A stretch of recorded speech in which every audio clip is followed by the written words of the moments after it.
11th Hour, an audio drama by Patricia, Asedegbega.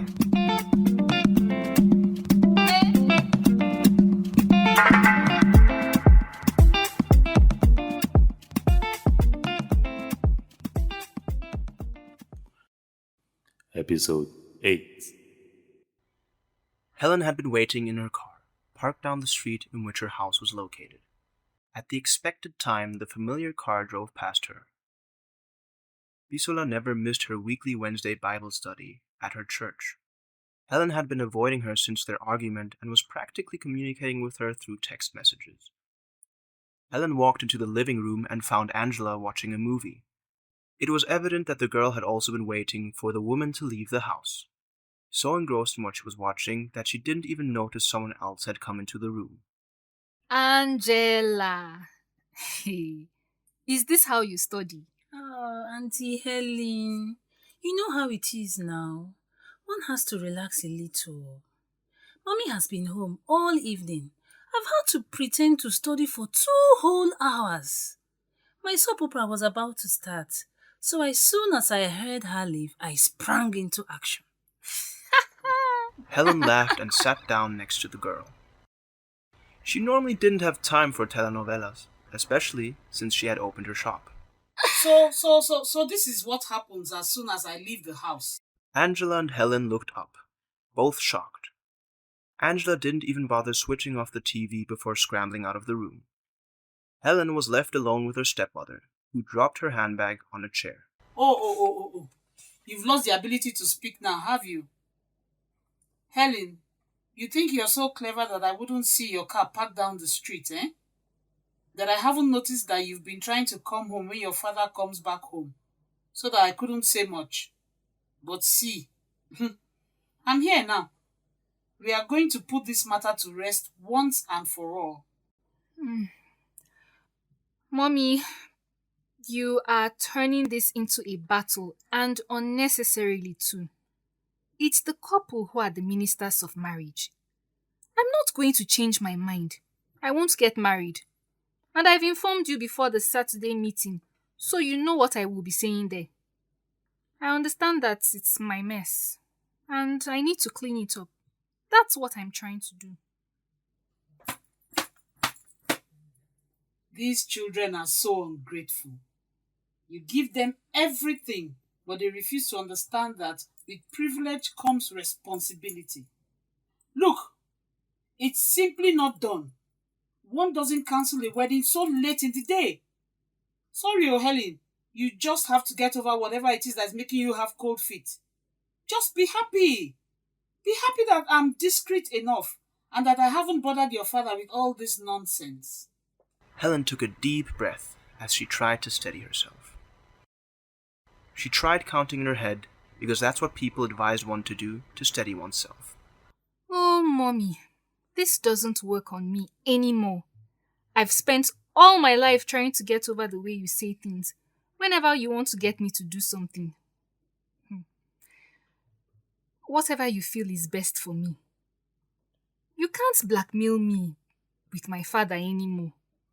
You can tell him if you like, oh. In fact, I'll wait up for him to come back from his trip, no matter how late it is, and I'll break the news to him.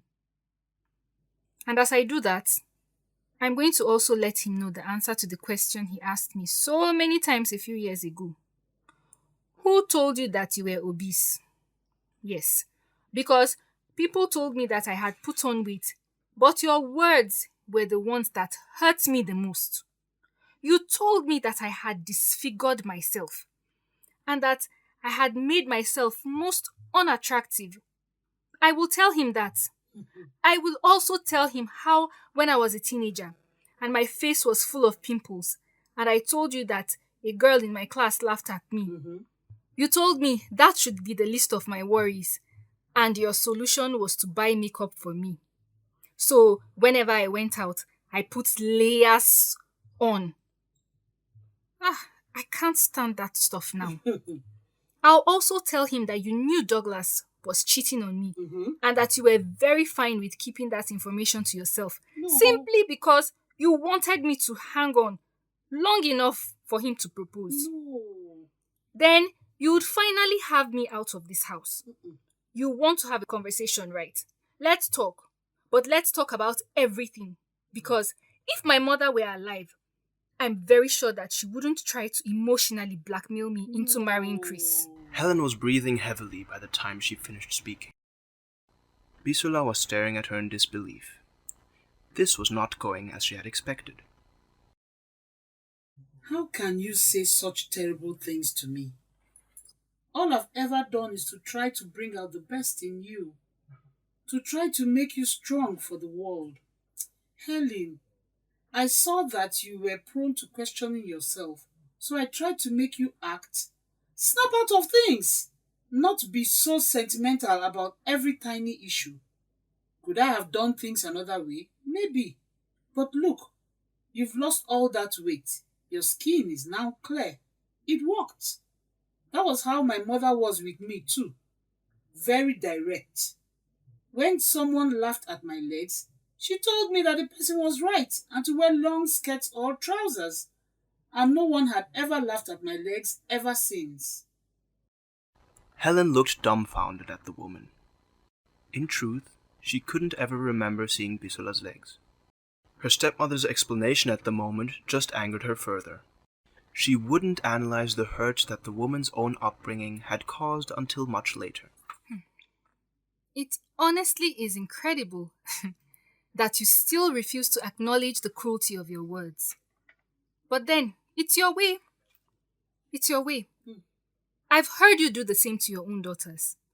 When Eunice failed chemistry in the second term of SS2, you told her that you had done your part, paid her school fees, and bought her books, and that if she came back with the same results the next term, you would take her out of that school and put her in one she deserved. Eunice had told you that she didn't want to do chemistry to begin with. You just never listened. She felt like a failure for quite some time because she didn't understand the subject. I lost the weight because I made the very wrong decision of eating once a day. Sometimes 2 days would go by before I had a meal. I take responsibility for that. But you need to examine yourself and how your words make me feel. I was trying to please everyone, make them see me in a way that even I didn't see myself. If you can't do that, then stop and think about how your own mother's words made you feel growing up. I won't marry Chris to please you. I won't mortgage my life for you. My shop has a bathroom. I can buy a stove, a small stove, and live there. Yes, but I won't let you blackmail me anymore. Okay. Yes, so you're right. We can end everything today. When my father comes back, I'll tell him he deserves not to be shocked on Saturday, and he should be able to decide if he wants to be present or not. Daddy can write out all he has spent. So can the Jacobs. Even if it takes me till the last day I spend on this earth, I will pay everyone every single naira back. Don't worry. Don't worry. Helen, at that point, had stopped fighting the tears that had been threatening to come out. She looked at her stepmother, who had a very faraway look. Turning around, trembling, Helen stumbled out of the lift. I can't believe I said all that. Even me, Auntie. I can't believe all you said. Ha! You are the boss, oh. Ha! Angela gave a mock salute, and Helen almost jumped out of her skin. She hadn't expected to see the other girl in the hall. Smiling weakly, Helen made her way to her room and shut the door. Flinging herself on the bed, she wept for the woman that she had been and how little she had loved herself. Her phone beeped. Helen picked it up.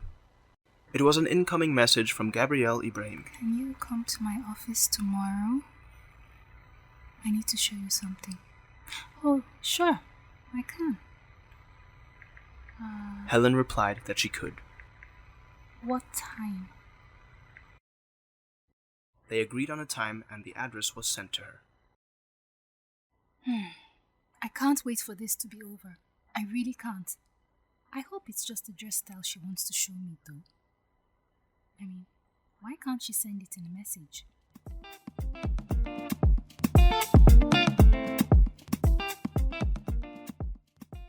Helen hadn't spoken to her father the previous night, as an hour after their quarrel, Angela had come to tell her that her stepmother had gone to bed because she had suddenly become unwell. So Helen had decided not to cause any more unrest for that day. But she felt no regrets about what she had said. Helen hoped that at least it would make the woman be more careful about how she spoke to people, especially her younger sisters. Helen waited outside Gabrielle's office. A young woman had asked her to sit. Apparently, Gabrielle was just concluding a meeting. She looked around her and marveled.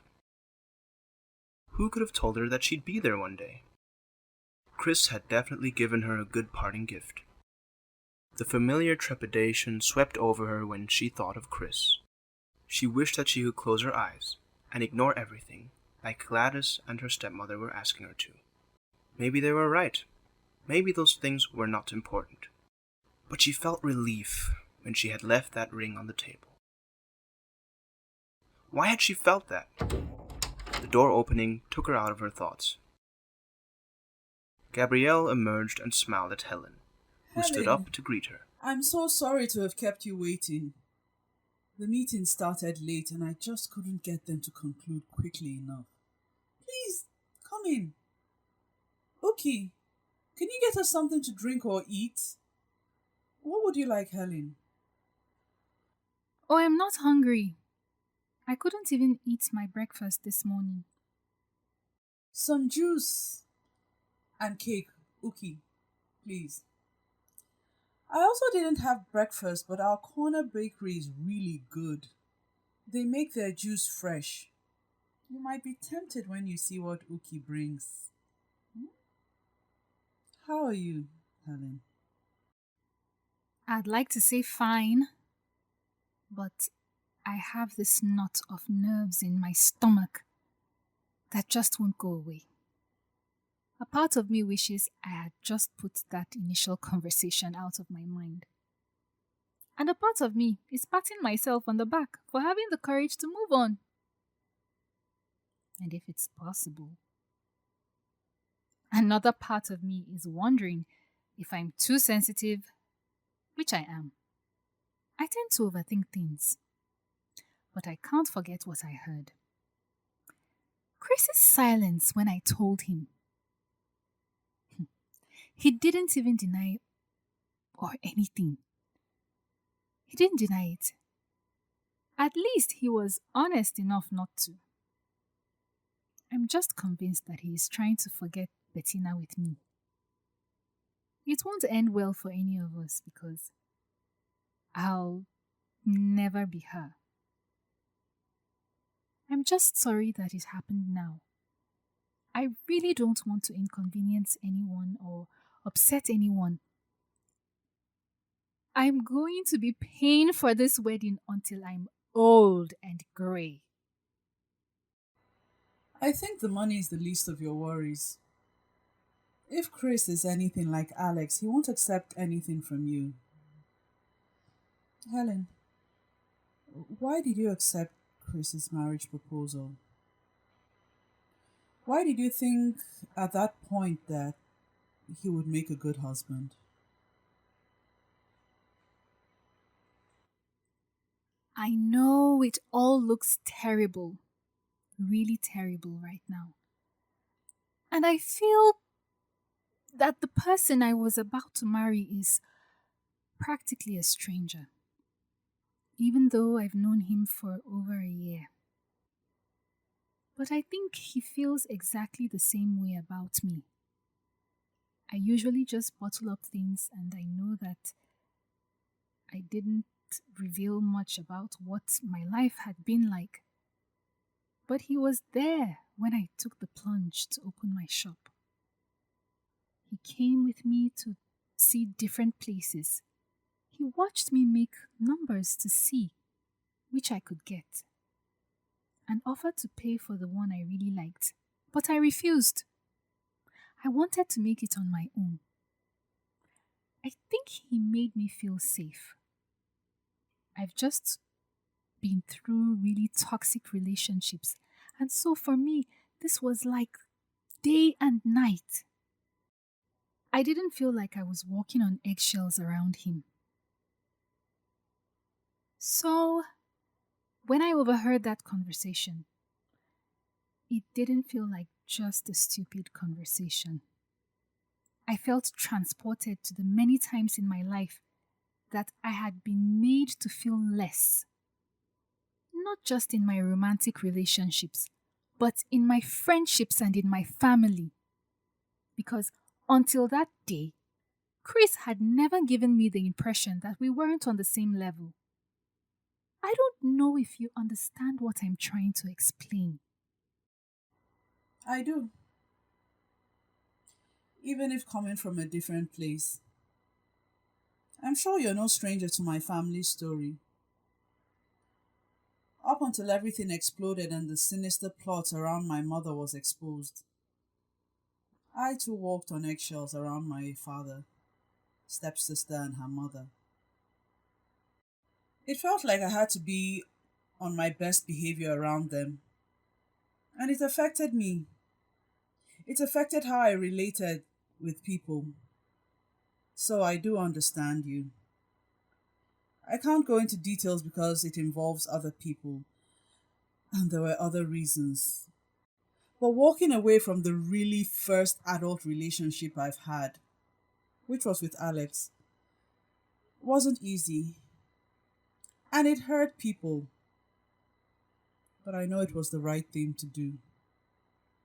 Helen looked at the woman before her. She was physically beautiful, but looking at her, one couldn't guess what she was thinking, or that she ever felt insecure about anything. Helen guessed that, like her, Gabrielle had learned to put up walls. Only in Gabrielle's case, they had strengthened her, and in Helen's case, they had made her feel scared about practically everything. Like I said I would, I contacted Solomon, the man I told you that has a security firm, and helped me solve what you probably know happened last month. These people know each other in their profession, and he contacted the security firm that worked for Chris's family during the period he was still with Bettina. It's not the same one they have now. As you already know, you are being protected. I should add that as of yesterday, even after you returned the ring, you still have 2 men watching you whenever you're out and about. If you are going to tell me that Bettina had an affair and that Chris found out, I already know. That's why they broke up. I also know that she went away. Probably had a lot of time to think, repent, and want him back. She's been paying his secretary to let her know when Chris is in his office. It's really only a matter of time before those two get back together. Yes, that's true. Solomon was able to find out where she has been in the last year. She's been in South Africa. But that's not all he discovered. Open this report. You'll find it most interesting. Helen opened the white envelope. There were 4 typed pages and a few photographs. It took Helen 10 minutes to read it. Some parts she had to reread.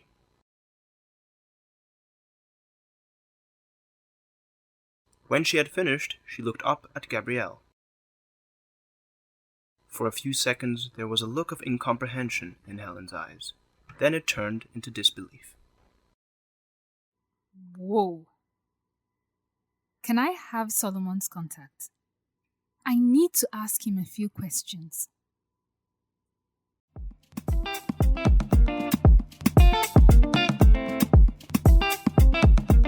Thank you for listening.